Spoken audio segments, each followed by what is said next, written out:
राजस्थान में लोकसभा चुनाव के दूसरे चरण की 13 सीटों पर चुनाव प्रचार का शोर थम गया है, लेकिन अशोक गहलोत जब मुख्यमंत्री थे तो उनके ओएसडी रहे लोकेश शर्मा ने कई बड़े खुलासे कर बड़े धमाके कर दिए हैं। खास तौर पर पेपर लीक जैसा मुद्दा, फोन टेपिंग इश्यू और किस तरीके से 25 सितंबर की बगावत की घटना के पीछे अशोक गहलोत का हाथ था। लोकेश शर्मा हमसे बातचीत करने के लिए मौजूद हैं। लोकेश जी, सबसे पहले तो फोन टेपिंग का पूरा सच क्या है, क्योंकि अक्सर ये सवाल उठता है कि किसके कहने पे हुए, किसने करवाए, और दिल्ली क्राइम ब्रांच की टीम लगातार आपसे पूछताछ कर रही है।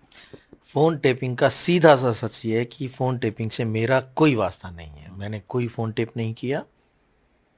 मैंने निर्देशों का पालन करते हुए उनको सर्कुलेट ज़रूर किया। अब मैं उसकी पूरी सिलसिलेवार आपको जानकारी देना चाहता हूँ कि ये 16 जुलाई 2020 की बात है, क्योंकि पॉलिटिकल क्राइसिस था और मुख्यमंत्री जी के खेमे वाले तमाम विधायक होटल फेयरमाउंट में सारे के सारे थे और उनका डेली का रूटीन था कि सुबह शाम दोनों टाइम वहाँ आते थे चेक करने की भाई सारे यहाँ हैं या कोई निकल तो नहीं गया, कम तो नहीं हो। कम तो नहीं हो गया। तो 16 जुलाई को जब वो वहाँ आए, उसके बाद लगभग 3-3:30 बजे वहाँ से निकल गए। तो उनके घर पहुँचने के बाद उनके पीएसओ का मेरे पास फ़ोन आया, क्योंकि मैं भी अक्सर वहीं रहता था। आप तो देखते ही थे, आप भी। नाम पे रामनिवास है ना, पीएसओ रामनिवास का मेरे पास में कॉल आया और उन्होंने कहा कि आपको तुरंत मुख्यमंत्री निवास आना है, क्योंकि मुख्यमंत्री जी आपको याद कर रहे हैं और आप फटाफट आ जाइए। मैं वहाँ से 10 मिनट के अंतराल पे निकला। मुझे यहाँ मुख्यमंत्री निवास तक पहुँचने में लगभग 1.5-1.25 घंटे का समय लगा। इस दरमियान इतनी ज़्यादा जल्दी थी कि 3 से 4 बार रामनिवास का कॉल मेरे पास में आ गया और हर बार मुझे ये महसूस होने लगा कि भाई ऐसी क्या अर्जेंसी आ गई कि ये कहने तुरंत आओ, तुरंत आओ, तुरंत आओ। जैसे ही मैं वहाँ पहुँचा तो पिंक हाउस में उनका चैम्बर है। मुख्यमंत्री निवास पे एक पिंक हाउस करके बना हुआ है, आप तो आई हैं कई बार। तो वहाँ उनके चैम्बर में वो इंतज़ार कर रहे थे मेरा। मैं जैसे ही वहाँ पहुँचा तो उन्होंने मुझे ये पेन ड्राइव पकड़ाई। इस पेन ड्राइव के साथ एक कागज़ दिया जिसमें टाइप किया हुआ था कुछ, और इस पेन ड्राइव को देके मुझे ये कहा कि ये तुरंत सारे मीडिया को आप सर्कुलेट कर दो। नोट करिएगा, मैं ये कह रहा हूँ कि मुख्यमंत्री अशोक गहलोत ने मुझे ये पेन ड्राइव दी और ये कहा कि इसे पूरे मीडिया को सर्कुलेट कर दो। क्योंकि ये पेन ड्राइव थी तो इसको इमीडिएट तो सर्कुलेट कर सकना संभव नहीं था। तो मैं इसे लेकर अपने घर आया। घर आने के बाद मैंने इसी लैपटॉप के माध्यम से, इस लैपटॉप पे पहले पेन ड्राइव में जो भी मुझे दिया गया उसको ट्रांसफ़र किया और लैपटॉप से अपने फ़ोन पे उसको मैंने कॉपी किया। और कॉपी करने के बाद लगभग 7:30 या 8 बजे का समय रहा होगा, मुझे जहाँ तक याद है 7 से 8 के बीच का समय रहा होगा। मैंने सारे मीडिया को, जो मेरा एक ग्रुप बना हुआ है, उसको ये ऑडियो क्लिप्स सर्कुलेट कर दी पूरी की पूरी। तो आज मैं इस सच को उजागर कर रहा हूँ कि मुझे वो ऑडियो क्लिप्स किसी सोशल मीडिया प्लेटफॉर्म से नहीं मिली थी। मुझे खुद मुख्यमंत्री अशोक गहलोत ने पेन ड्राइव में वो ऑडियो क्लिप्स दी थी।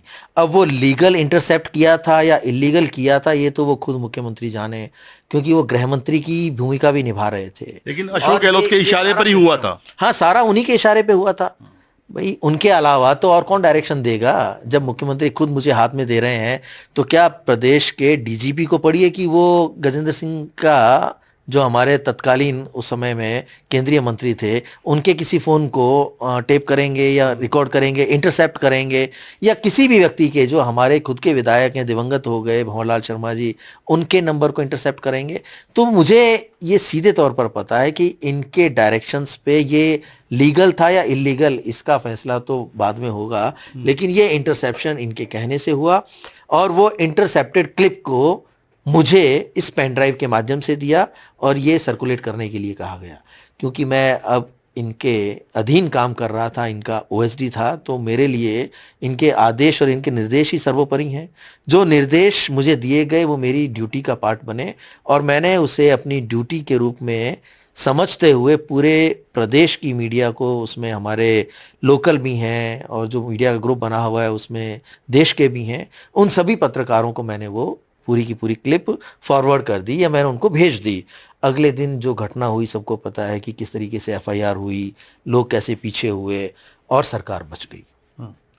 क्राइम ब्रांच लगातार आपसे पूछताछ कर रही थी, आपने कभी इस तरह का जिक्र क्राइम ब्रांच के सामने नहीं किया, लेकिन राजस्थान में अब जब वोटिंग होने वाली है तो उससे ठीक 2 दिन पहले इस तरह के खुलासे पर टाइमिंग को लेकर सवाल उठ रहे हैं। देखिए, टाइमिंग को लेकर तो मेरे ऊपर तब भी सवाल उठा था जब 3 दिसंबर को शाम को 7:30-8 बजे मैंने सोशल मीडिया के माध्यम से अपनी भावनाओं को व्यक्त किया था। तब भी मुझे कहा कि आज चुनाव हारने के बाद आप ये सब क्यों बोल रहे हो? तो देखो, मैं तो ये चाहता हूँ कि उल्टा पार्टी मुझे इस बात के लिए धन्यवाद दे कि आपने ये चीज़ पहले नहीं कही, क्योंकि मुझे इस बात का भी तो डर रहेगा ना कि इन चीज़ों को मैं पहले उजागर करूँगा और परिणाम ये आएँगे तो वो ठीकरा मेरे ही माथे फूटेगा ना। परिणाम आने के बाद मैंने ये चीज़ें उजागर की कि कहाँ-कहाँ हमारी कमियाँ रही, कौन-कौन सी स्थितियाँ थी, कौन-कौन सी परिस्थितियाँ थी, जिनकी वजह से हम समय रहते सही कदम नहीं उठा पाए और हमें हार का सामना करना पड़ा। इसी तरीके से आज के आप टाइमिंग की बात कर रहे हैं, पिछले 6 महीने, 8 महीने से ज़्यादा समय हो गया कि जिस व्यक्ति के कहने से, जिस व्यक्ति के निर्देश पर, जिस पूर्व मुख्यमंत्री अशोक गहलोत के निर्देश पर मैंने इतना बड़ा रिस्क लिया, उन्होंने स्वयं ने किनारा कर लिया। जिस व्यक्ति की वो चीज़ है, अगर वो ही उसकी ओनरशिप से मना कर दे तो हम जो लेके चल रहे हैं वो कब तक उस बोझ को ढोएंगे। तो पिछले कई समय से जब उन्होंने बातचीत करना बंद कर दिया, पूछना तक बंद कर दिया और मुझे अकेला छोड़ दिया, तो मैं विचलित हो गया कि भाई इतने लंबे समय में जब ये पूछना ही भी बंद कर दिया तो आगे क्या होगा इसमें? कैसे मैं और मेरा परिवार इस चीज़ का सामना करेंगे? क्योंकि कुछ पता नहीं है भविष्य में ऊँट किस करवट बैठे, कौन किस दुर्भावना से किस तरह का एक्ट करे, ये किसको पता है। तो जब मैं इस चीज़ को लेकर विचलित होने लगा और ग्लानि से भर गया कि जो काम मैंने नहीं किया उसको लेके मैं आज तक ढो रहा हूँ। देखो, कोई ताकत मुझे तोड़ नहीं पाई। मुझे 8-8 10-10 घंटे की जो पूछताछ है क्राइम ब्रांच में, वो भी मुझे वो तोड़ आपने नहीं पाया। पेश की है, लेकिन जोधपुर से गजेंद्र सिंह शेखावत चुनाव लड़ रहे हैं और जालोर सिरोही से अशोक गहलोत के पुत्र वैभव गहलोत। तो कहा यह जा रहा है कि जालोर सिरोही में तो वैभव गहलोत को नुकसान हो, जोधपुर में गजेंद्र सिंह शेखावत को फायदा हो। इस खुलासे के पीछे एक मंशा ये भी है।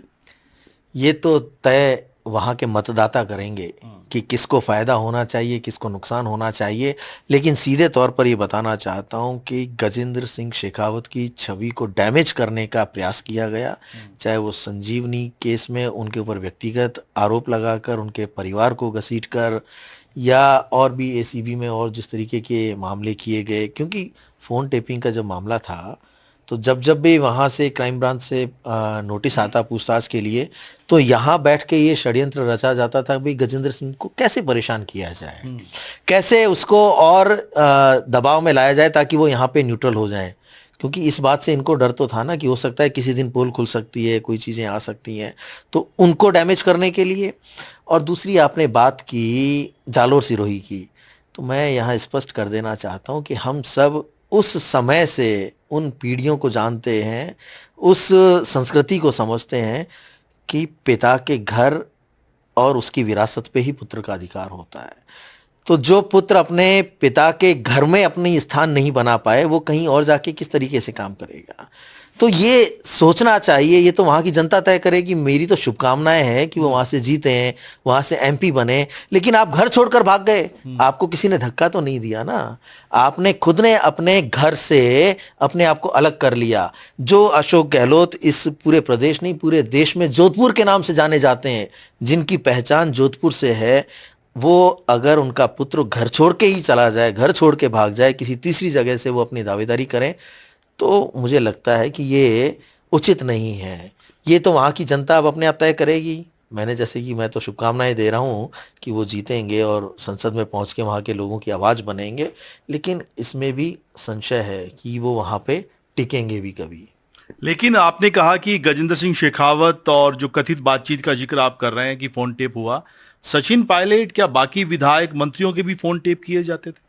हाँ, सचिन पायलट सहित उस समय उनके साथ गए तमाम विधायकों के फ़ोन सर्विलांस पे थे, इंटरसेप्ट किए जा रहे थे। और कुछ जो इनके साथ थे, जिनके ऊपर इनको हमेशा संदेह रहता था, कुछ नाम बता सकते हैं आप? देखिए, जो 3 लौट के लाए थे, जिनको एक डील के तहत लाया गया था, उन तीनों के ऊपर भी नज़र रखी जाती थी, चाहे वो चेतन डूडी हैं, दानिश अबरार हैं, या हमारे एक और रोहित बोरा हैं ना, उधर इंदिरा मीना जो थी हमारी विधायक, वो है, ऐसे कई नाम हैं जिनके ऊपर लगातार, क्योंकि हम वहीं रहते थे ना, हमें भी तो डायरेक्शन दिए जाते थे कि भाई आप सबके ऊपर वॉच रखना। हमें भी तो इसीलिए तो वहाँ डिप्यूट किया हुआ था कि हम पूरे उस बाड़ेबंदी में दोनों जगह, चाहे वो यहाँ हो या जैसलमेर सूर्यगढ़ की बात हो, हम वहाँ थे क्योंकि हमें तो डायरेक्शंस थे। फोन टेपिंग की पूरी साजिश सीएमआर में बनती थी। देखो, फोन टेप के लिए डायरेक्शंस जिन अधिकारियों को देने हैं या जो मशीनरी उसके लिए उपयोग में लेनी है, उसके डायरेक्शन तो खुद मुख्यमंत्री दे रहे थे। अधिकारी कौन कौन लिप्त थे इसमें?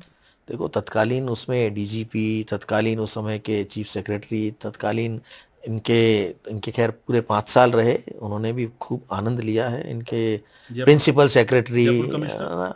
देखिए भाई, कहीं ना कहीं पुलिस की तो इसमें पूरी भूमिका ही थी और गृह मंत्री थे ये। अब उसमें कौन सीधे तौर पर इन्वॉल्व था, ये जांच का विषय है, क्योंकि ये इंटरसेप्शन किसके अधीन आता है, कौन सा है वो विंग है जो सीधे तौर पर डीजीपी के अधीन आता है या कमिश्नरेट के अधीन आता है या किसी और विंग के अधीन आता है, लेकिन ये डायरेक्शंस यहीं से दिए गए थे। आपने एक घटना का और जिक्र किया, 25 सितंबर। अशोक गहलोत की राजनीति को 25 सितंबर से पहले और 25 सितंबर के बाद के तौर पर, दो काल के तौर पर देखा जाता है। एक तरीके से बड़ा दिन था, वो राष्ट्रीय अध्यक्ष बनने वाले थे, लेकिन राजस्थान में विधायकों ने बगावत कर दी।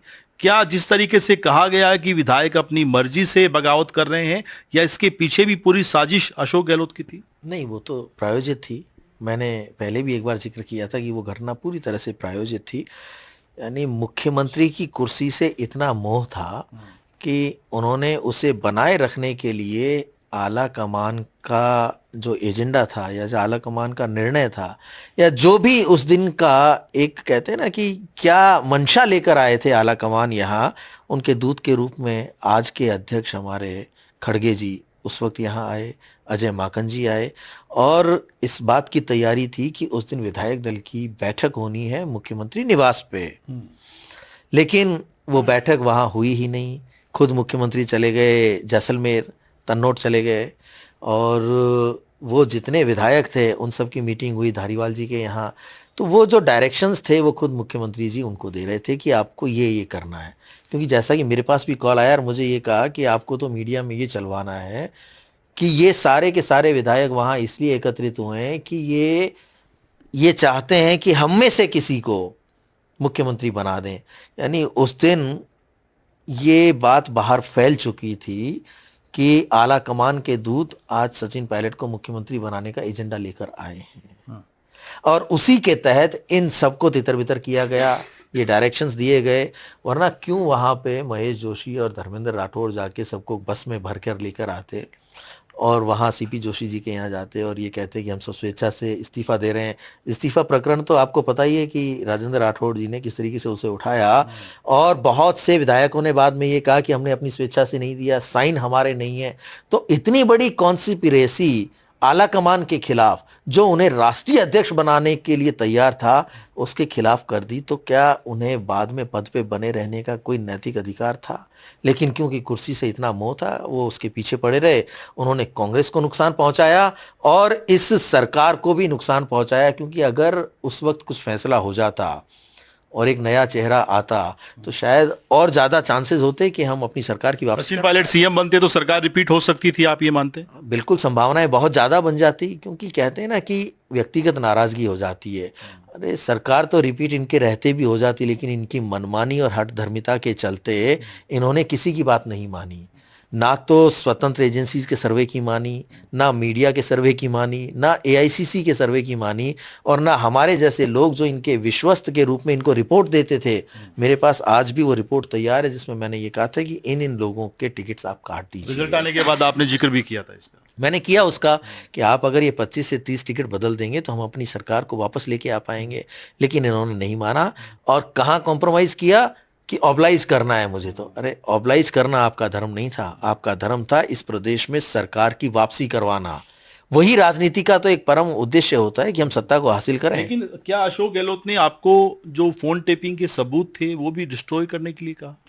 बिल्कुल कहें, क्योंकि मैंने आपको प्रेस कॉन्फ्रेंस में भी एक ऑडियो क्लिप सुनवाया, उसमें वो कह रहे हैं कि वो लैपटॉप मुझे दे देना जिससे तूने कॉपी किया, मैं दूसरा ला दूंगा, किसी और राज्य में भेज दो, उसको डिस्ट्रॉय कर दो, और फ़ोन को तो पूरी तरह डिस्ट्रॉय कर दो। फिर जब मैंने कहा डिस्ट्रॉय कर दिया, तो उन्होंने एक शब्द बोला कि 200% कर दिया ना। मैंने कहा हाँ साहब, 200% मैंने उसे डिस्ट्रॉय कर दिया। तो मुझे डिस्ट्रॉय करने के लिए कहा गया। अब देखिए, मैंने सिर्फ निर्देशों का पालन किया। मुझे जो जो भी डायरेक्शन दिए कि आपको कोई कहानी सुनानी है, अब वो कहानी आप बनाओ, आप एक्सपर्ट हो इन चीज़ों में कि मीडिया को क्या बताना है, जांच एजेंसियों को क्या बताना है, तो वही मैं बोलता रहा। अब इतना मजबूर हो गया कि मुझे सच सबके सामने रखना पड़ा।